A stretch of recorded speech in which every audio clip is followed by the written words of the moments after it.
Assalamualaikum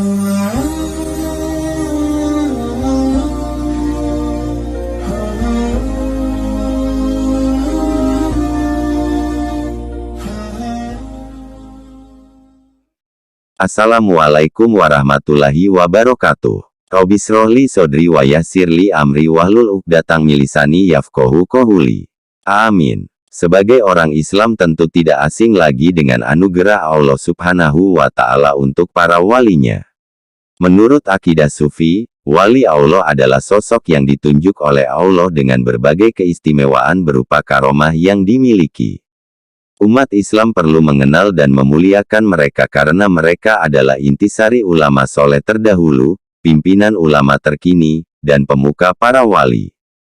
Dahulu kala, ada 4 wali agung yang terkenal di kalangan umat Islam Timur dan Barat karena keistimewaannya ada di 4 penjuru arah. Ada 4 wali agung Allah yang dikenal dengan nama wali kutub. Mereka ada di 4 penjuru arah atau disebut dengan wali autad. 4 wali tersebut bertugas menahan alam semesta. Berikut 4 wali agung Allah yang terkenal di kalangan umat Islam. Mari kita simak video berikut ini, biar kita tidak salah faham menyikapinya. 1. Syekh Abdul Qadir Al-Jailani. Syekh Abdul Qadir Al-Jailani memiliki nama lengkap Abu Muhammad Muhaiddin Abdul Qadir Al-Jailani.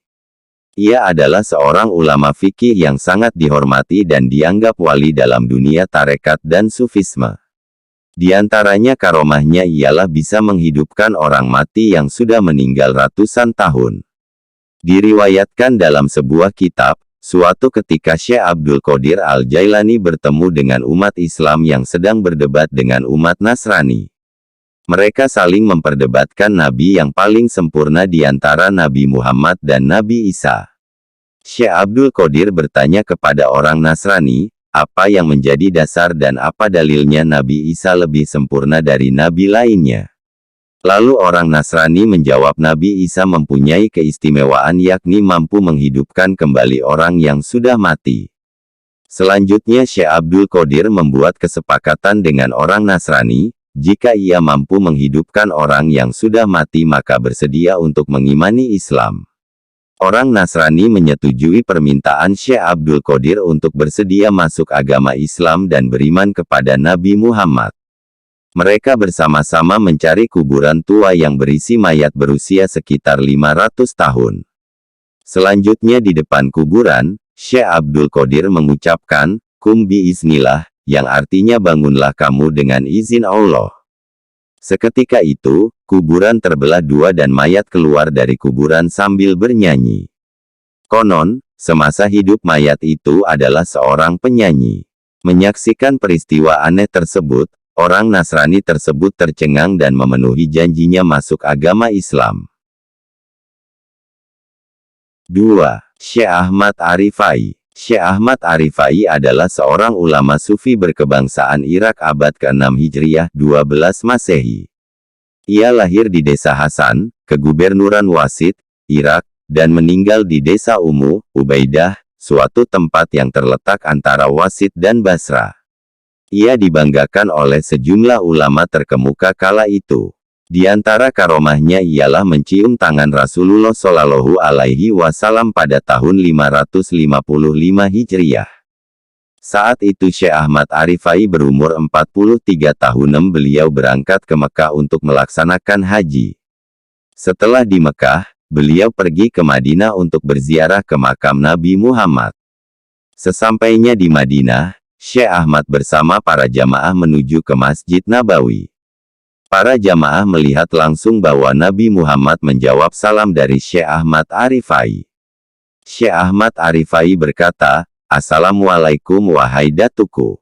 Lalu muncul suara "Waalaikumsalam salam wahai anakku." Imam Arifai lalu masuk ke dalamnya dalam keadaan gemetar dan menggigil. Warna kulitnya menjadi kekuning-kuningan. Imam Arifai berlutut sampai menangis seraya berkata, "Dari kejauhan aku kirimkan ruhku untuk selalu mengingatmu sebagai perwakilanku. Aku bisa melihat dengan seluruh jasadku padamu secara kasat mata, maka ulurkanlah tanganmu agar aku bisa mencium tanganmu wahai Rasulullah." Tangan Rasulullah keluar dari makamnya, Imam Arifai langsung menciumnya dan meminta ikut melihat dan mendengar langsung karomah Imam Arifai.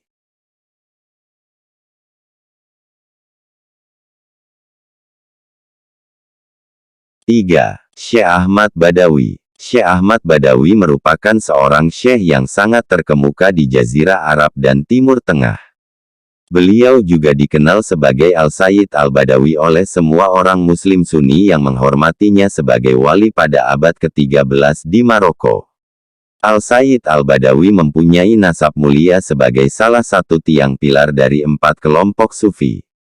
Di antara karomahnya ialah mukanya bercahaya sehingga beliau melilit wajahnya sebanyak 2 kali dengan sorban. Suatu ketika, seorang anak murid beliau meminta untuk melihat wajah Syekh Ahmad Al-Badawi. Beliau menolak permintaan muridnya. Namun atas desakan yang kuat, ia melihatkan wajahnya ke anak muridnya. Seketika itu anak muridnya meninggal dunia terkejut melihat Syekh Ahmad Al-Badawi yang bercahaya.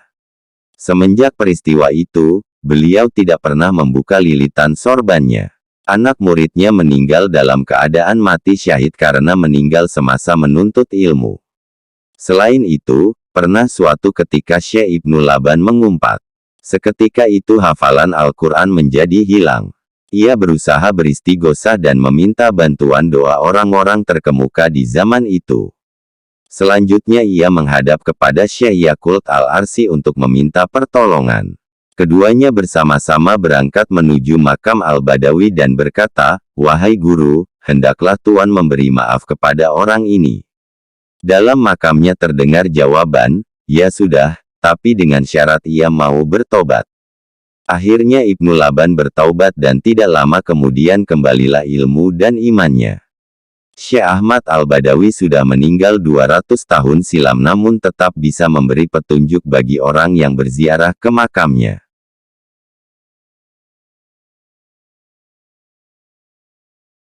4. Syekh Abu Hasan Asy-Syadzili.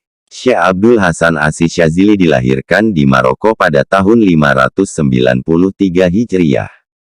Syekh Abdul Hasan Asy-Syadzili adalah seorang yang dianugerahi karomah yang sangat banyak, tidak ada yang bisa menghitung karomahnya kecuali Allah. Adapun sebagian dari karomahnya yaitu ketika umur 6 tahun, beliau telah mengenyangkan orang-orang yang kelaparan pada penduduk negeri Tunisia dengan uang yang berasal dari alam gaib.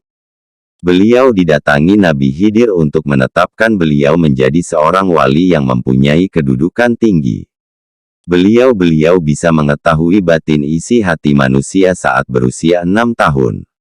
Beliau pernah berbicara dengan malaikat di hadapan murid-muridnya. Beliau menjaga murid-muridnya meskipun di tempat yang jauh dan beliau pun mampu memperlihatkan atau menampakkan Ka'bah dari negara Mesir. Beliau tidak pernah putus melihat atau menjumpai Lailatul Qadar semenjak usia balik hingga wafatnya. Beliau tidak pernah terhalang sekejap mata pandangannya dari Rasulullah Shallallahu Alaihi Wasallam selama 40 tahun, artinya beliau selalu berjumpa dengan Rasulullah selama 40 tahun. Terima kasih sudah menonton video ini. Semoga bermanfaat. Jangan lupa subscribe, like, share, komen, dan bagikan. Agar kami bisa terus berbagi video-video yang bermanfaat dan berfaedah. Wassalamualaikum warahmatullahi wabarakatuh.